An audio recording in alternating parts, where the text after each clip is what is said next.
الحمد لله رب العالمين والصلاة والسلام على رسوله الأمين وعلى آله وصحبه أجمعين وبعد.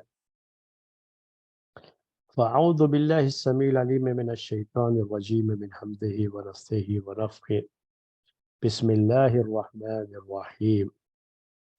ألف لام را تلك آيات الكتاب والذي أنزل إليك من ربك الحق ولكن أكثر الناس لا يؤمنون. یہ سورہ رعد اور سورہ رعد کی یہ پہلی آیت، اس پر بات ہو چکی تھی پہلے کی درس میں. اب سورہ رعد کی تفسیر چلے گی جو سورہ یوسف کے بعد ہے. تو سورہ رعد، اس کے تعلق سے ایک بات آپ کے سامنے کہ سورہ رعد کتابوں میں آپ پڑھیں گے تو یہ سورہ رعد مدنی ہے، یہ بات لکھی ہوئی رہتی ہے. اس پر مفسرین کا اتفاق نہیں ہے کہ یہ مدنی ہے، بلکہ بعض لوگ اس کو مکی بھی کہتے ہیں اور بعض لوگوں نے اس سے مدنی کہا ہے، اور بعض لوگ جو کہ مکی کہتے ہیں وہ چند آیتوں کے بارے میں کہتے ہیں کہ وہ مدنی ہے، اور اسی کے برخلاف جو مدنی کہتے ہیں وہ بھی چند آیتوں کے بارے میں کہتے ہیں کہ یہ مکی ہے. تو چاہے صورتحال جو بھی ہو، میں یہ کہنا چاہ رہا ہوں آپ سے کہ یہ کوئی اس میں قطعی اور یقینی بات نہیں ہے کہ یہ مدنی ہے یا مکی سورہ ہے. لیکن جو بھی ہے، مکی اور مدنی کا مسئلہ صرف اتنا ہوتا ہے کہ مکی جب کہا جاتا ہے کہ یہ سورہ مکی ہے یا یہ آیت مکی ہے تو اس کا مطلب یہ ہوتا ہے کہ یہ ہجرت سے پہلے نازل ہوئی. تو یہ مکی اور مدنی کا جو ٹائٹل ہے صورتوں کا، یہ اصل میں اس بات کو درشاتا ہے، اس بات کو ظاہر کرتا ہے کہ یہ ہجرت سے پہلے نازل ہوئی ہے آیتیں یا ہجرت کے بعد نازل ہوئی ہے. اور یہ کیوں جو ہے اس کو جاننا ہوتا ہے کہ ہجرت سے پہلے نازل ہوئی ہے یا ہجرت کے بعد؟ اس کی اہمیت کہاں ہوتی ہے؟ اس کی اہمیت اس بات میں چھپی ہوئی ہے کہ اس سے ہم کو بیک گراؤنڈ کا اندازہ ہوتا ہے. تو کسی بھی چیز کو سمجھنے کے لیے اس کے بیک گراؤنڈ کو بھی جاننا پڑتا ہے.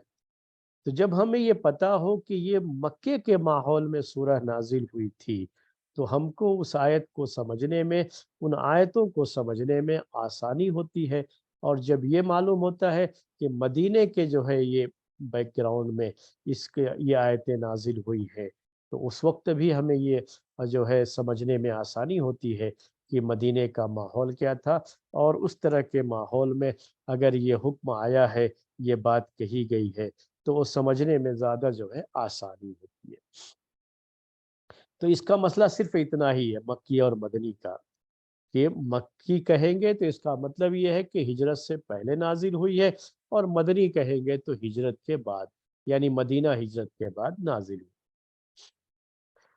یہ سورہ رعد ہے. سورہ رعد، رعد جو ہے آگے چل کر کے ایک آیت میں اس کا ذکر آئے گا، رعد کا ذکر آئے گا، اور اسی مناسبت سے اس سورہ کو سورہ رعد کہا جاتا ہے. سورتوں کے نام کے بارے میں ایک بات آپ کے سامنے ذکر کر دوں کہ ہر سورہ کا جو نام ہے وہ اس سورہ کے اندر وہ لفظ آیا ہوا ہوتا ہے، یا یہ کہ وہ اس سورہ کا بنیادی مضمون ہوتا ہے. یعنی سب سے اہم ٹاپک جو ہے اس سورہ کا، سب سے اہم چیز اس سورہ کی وہ ہوتی ہے، تو وہ نام اس سورہ کا دیا گیا ہے. تو سورہ اخلاص آپ نام سنتے رہتے ہیں، سورۃ الاخلاص. تو اخلاص کا لفظ نہیں ہے اس سورہ میں، لیکن چونکہ وہ اخلاص ہی کی تعلیم ہے اس سورہ کے اندر، وہی جو ہے اس سورہ کی بنیاد ہے، تو اس لحاظ سے سورہ اخلاص کہا جاتا ہے.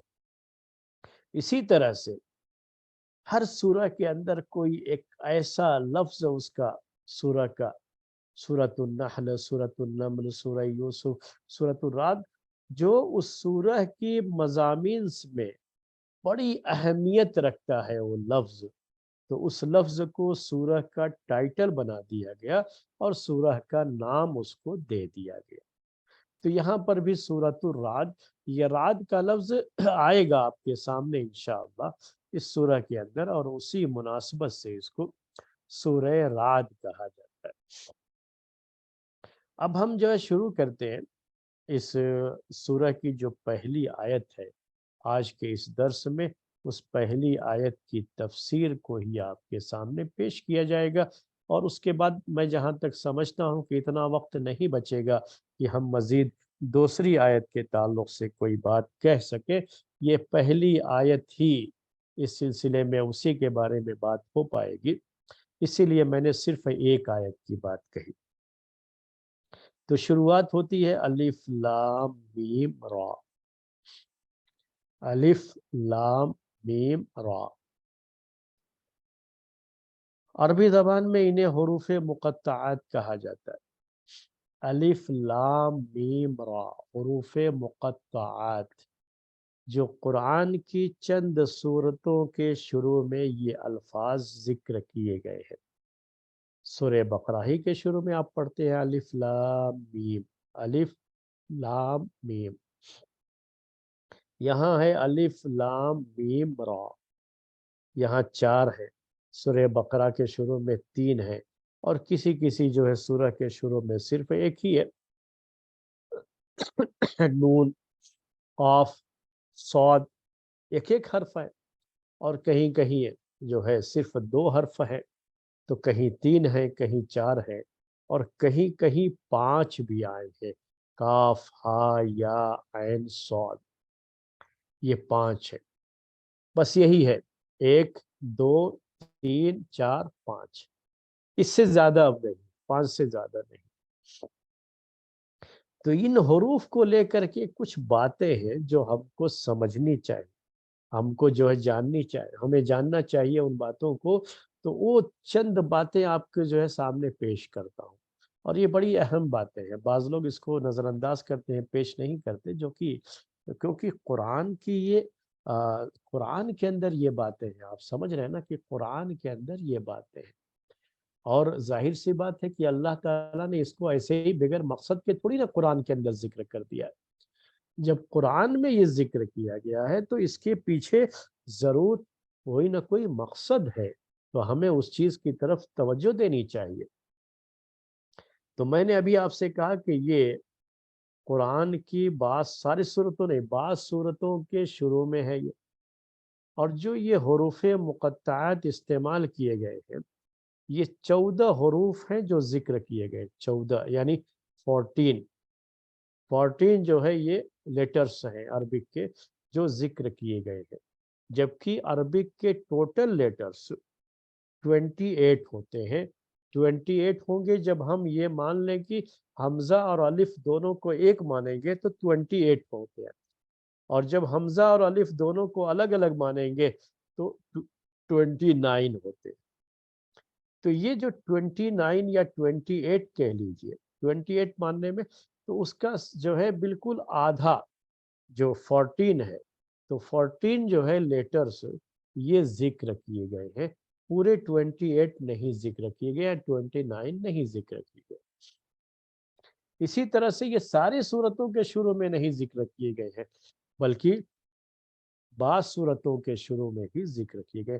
ان سب میں بھی جب آپ غور کریں گے تو بڑی جو ہے باتیں موجود ہیں، اور یہ جو 14 جو ہے لیٹرز جو اللہ تعالیٰ نے انتخاب کیا ہے، چوز کیا ہے صورتوں کے شروع میں ذکر کرنے میں، اس کے اندر بھی ایک خاص بات ہے۔ جو لوگ تجوید کو جانتے ہیں، قرآن کی تجوید پڑھے ہوئے ہوں، تو حروف کی جو صفات ہے تجوید کے اندر، تو اس میں 14 حروف میں وہ جو صفات کے حروف کی جو صفات ہوتی ہے نا، تو ہر صفت کے لحاظ سے اس میں کوئی نہ کوئی حرف آ گیا ہے، کوئی نہ کوئی حرف ذکر کیا۔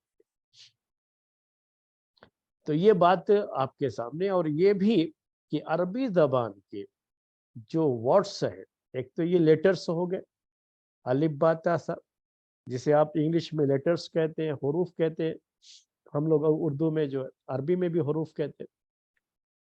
اور دوسرا کیا ہے کہ کلمات کہتے ہیں، جسے آپ انگلش میں ورڈز کہتے ہیں۔ تو عربک زبان کے، عربک لینگویج کی کلمات، جو کلمات ہوتے ہیں اس میں جو اصلی حروف ہوتے ہیں عربی زبان کے، جو بھی کلمات ورڈس ہیں، تو یا تو کوئی کلمہ عربی کا صرف ایک حرف ہوگا، ونلی سنگل لیٹر،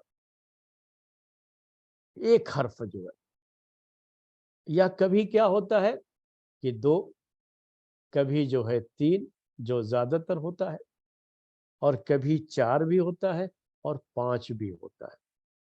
تو اللہ تبارک و تعالیٰ نے یہ جو حروف مقطعات ذکر کیے ہیں قرآن کے اندر، وہ بس اسی ترتیب کے ساتھ ہے، یعنی کہیں پر آپ کو ایک ہی صرف سنگل ورڈ جو ہے وہ جو ہے وہ لیٹر ملے گا، قاف ہے، صاد ہے، اس طرح سے نون ہے، اور کہیں دو، اور کہیں تین، کہیں چار، اور کہیں پانچ۔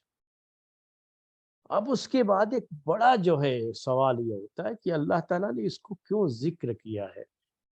تو ہم اس کو ایسے ہی آگے بڑھ جائیں تو یہ مناسب نہیں ہوتا، اس کے اندر بھی بڑی حکمتیں ہیں، اور جو حکمت ہمیں سمجھ میں آتی ہے، ہمیں سے مراد کیا ہے، مفسرین نے ذکر کی ہیں، باقاعدہ یہ باتیں ذکر کی ہیں، اور اس کی تفسیر کو لے کر کے سلف میں ہی کئی قول ہے لوگوں کا، یعنی کئی باتیں کہی گئی ہیں، بہت سارے اوپینین ہیں، لیکن اس میں جو سب سے بہتر بات ہے وہ بات میں آپ کے سامنے صرف پیش کر رہا ہوں۔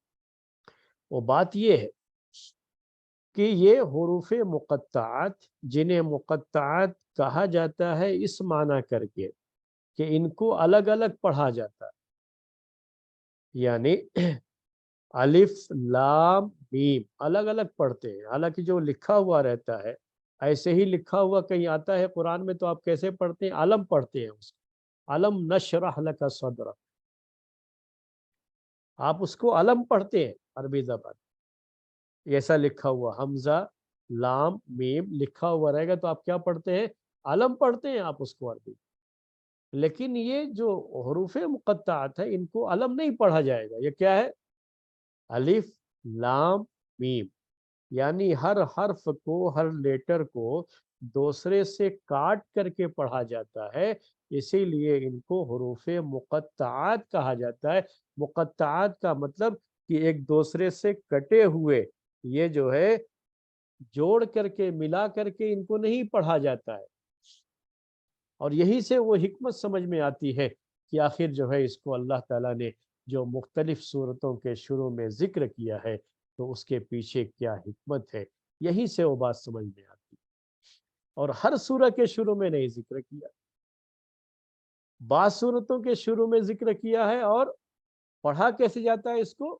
الگ الگ، الف لام میم، الف لام میم را، الگ الگ پڑھا جاتا ہے اس کو۔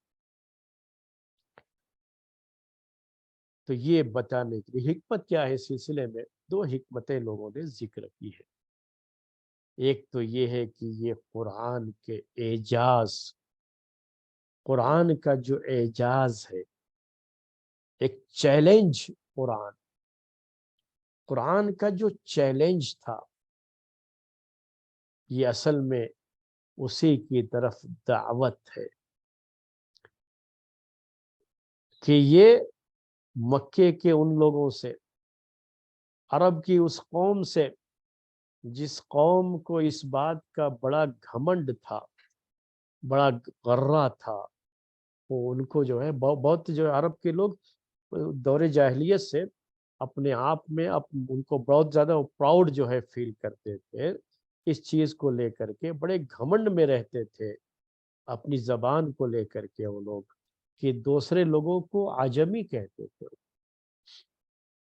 دوسرے لوگوں کو عجمی کہتے تھے۔ آپ بھی آج بھی لفظ سنتے تھے نا، عرب اور عجم، جو نان عرب ہے ان سب کو کیا کہتے تھے؟ عجم کہتے تھے، عجمی کہتے تھے۔ یہ کیوں ایسا تھا؟ کیونکہ یہ سمجھتے تھے کہ ہماری زبان ہی زبان ہے، اور دوسروں لوگوں کی زبان تو اس کی کچھ حیثیت ہی نہیں ہے، بولنا تو ہم جانتے ہیں، بولنا ہم جانتے ہیں، دوسرے تو ہمارے مقابلے میں سب گونگے ہیں، انہیں کچھ نہیں پتا ہے۔ تو ان کو اتنا پراؤڈ تھا اپنی جو ہے لینگویج کو لے کر کے، اپنی زبان کو لے کر کے، اور یہ سمجھتے تھے یہ کہ یہ جو ہے عربک لینگویج، یہ اس کے بڑے ماہر ہیں، ان کو بڑی مہارت ایکسپرٹ ہیں اپنی اس لینگویج کے، ان کو یہ دعویٰ تھا۔ تو اللہ تبارک و تعالی نے یہ حروف مقطعات جو شروع میں ہیں، ان کے ذریعے سے انہیں ایک چیلنج دیا۔ اسی کو کہا جاتا ہے اعجاز قرآن، یعنی قرآن جیسی کوئی سورہ پیش کرنا، قرآن جیسا کوئی کلام پیش کرنا، اس سے دنیا عاجز رہ جائے، یہ اعجاز قرآن ہے یہ، اور جس کے ذریعے سے یہ ثابت کیا جاتا ہے کہ یہ قرآن اللہ کا کلام ہے، یہ کسی انسان کا کلام نہیں ہے۔ اسی کو اعجاز قرآن کہا جاتا ہے۔ تو یہ چیز ان حروف مقطعات کے ذریعے سے ثابت کی جاتی ہے۔ وہ کیسے ثابت کی جاتی ہے؟ وہ حکمت کیا ہے؟ اللہ تعالیٰ کا یہ اعلان کہ دیکھو یہ قرآن، اللہ کی یہ کتاب، اللہ کا یہ کلام تمہارے پاس جو پیش کیا جا رہا ہے، یہ بھی، اس میں بھی وہی الف ہے جس الف کو تم اپنی زبان میں استعمال کرتے ہو، اس میں وہی لام ہے جس لام کو تم اپنی زبان میں استعمال کرتے ہو، اس کا میم بھی وہی میم ہے جس کو تم اپنی زبان میں استعمال کرتے ہو، اس کا را وہی را ہے جسے تم اپنی زبان میں استعمال کرتے ہو، اس کا قاف، اس کے جو ہے یا، اس کا سین، اس کا جو ہے نون، یعنی یہ جتنے بھی حروف مقطعات ہیں، سب کا کیا ہے کہ اعلان ہے کہ یہ کوئی الگ نہیں ہے، یہ تو وہی نہ ہے، قرآن کے اندر یہ وہی حروف ہیں، وہی لیٹرز ہیں جو تم اپنی زبان میں روز استعمال کرتے ہو۔ ایسا نہیں ہے کہ قرآن کا الف اور ہے اور عربوں کا الف اور تھا، قرآن کا لام اور ہے، عربوں کا لام اور تھا، قرآن کا میم اور ہے، عربوں کا میم اور تھا، ایسا تو کچھ نہیں ہے۔ جو الفابیٹ آپ کی اپنی لینگویج، عربک لینگویج میں ہیں، قرآن آپ ہی کی زبان میں نازل کیا گیا ہے، اور وہی الفابیٹ قرآن کے بھی ہیں۔ جیسے آپ کی زبان میں، عربی زبان میں، عربک لینگویج میں کوئی ورڈ سنگل یعنی 1 لیٹر کا ہوتا ہے، کوئی 2 لیٹر کا ہوتا ہے، کوئی 3 لیٹر کا ہوتا ہے، کوئی 4 لیٹر کا ہوتا ہے، کوئی 5 لیٹر کا ہوتا ہے، تو قرآن بھی تو اسی طرح سے ہے۔ قرآن تو بالکل آپ کی زبان ہی میں ہے نا، جو قرآن کے حروف ہیں وہ آپ ہی کے حروف ہیں، یعنی آپ کی زبان میں جو آپ استعمال کرتے ہو اے عرب کے لوگوں، یہ وہی ہے، کوئی الگ چیز تو نہیں ہے۔ قرآن میرے بھائیوں، یہ اس کے جو بھی حروف ہے اور جو یہ ورڈز ہے، یہ وہی تو ہیں جو یہ عرب لوگ اپنی زبان میں استعمال کرتے رہے۔ یہی تو اللہ تعالیٰ کا چیلنج ہے اس میں، کہ یہ کوئی الفابیٹ الگ نہیں ہے، یہ کوئی حروف الگ نہیں ہے، یہ وہی الف ہے، وہی لام ہے، وہی میم ہے جو تمہیں اپنی زبانوں میں استعمال کرتے ہو۔